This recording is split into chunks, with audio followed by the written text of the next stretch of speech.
Well, today, China's foreign minister warning that if the U.S. does not change course, conflict and confrontation are inevitable.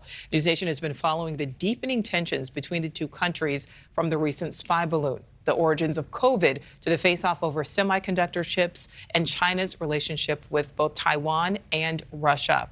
And it all comes as North Carolina also issues an urgent warning to the U.S., the country claiming it would see a, quote, declaration of war if the U.S. took military action to shoot down one of its test missiles.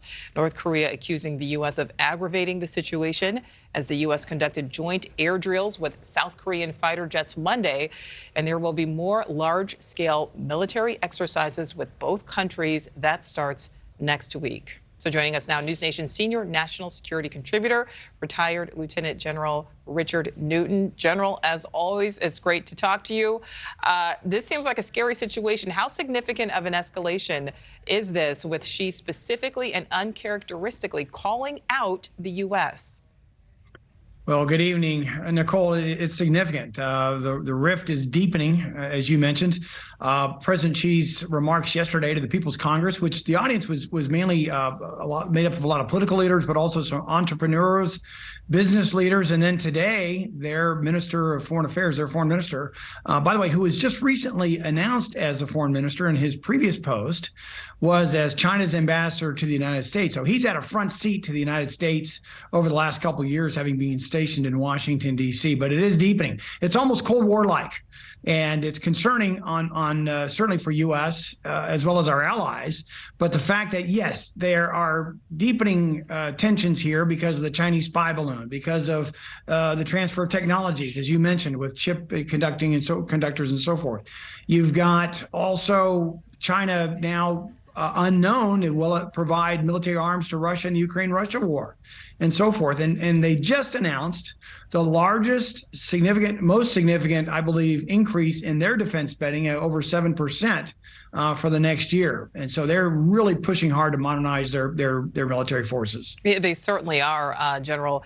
Is she here just laying the groundwork to justify or try to justify future conflict with America? Because, you know, he's framing this as China being forced into a corner. And of course, we also heard the same thing from Putin as rationale to invading Ukraine. Yes, I think first I want our viewers to understand, though, that his remarks yesterday were particularly blunt when he called out the United States directly. That's never been done, at least on my watch. Usually they're rather opaque at his level, and he lets lower level officials talk about that direct, blunt language.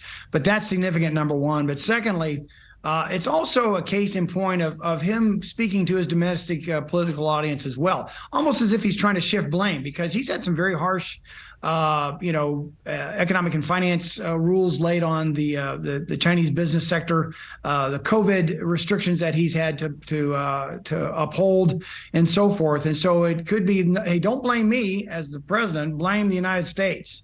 And that's why I use those very harsh words. And so it's Cold War-like. But there are multiple audiences here.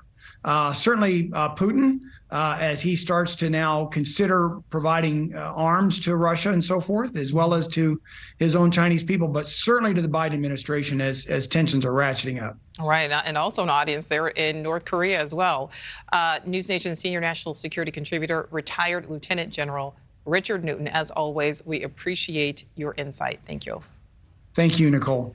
Well, up next, we have more of that emotional. Thank you for watching. Go to newsnationnow.com to find NewsNation on your television provider. And don't forget to click the red subscribe button below to get more of NewsNation's fact-driven, unbiased coverage.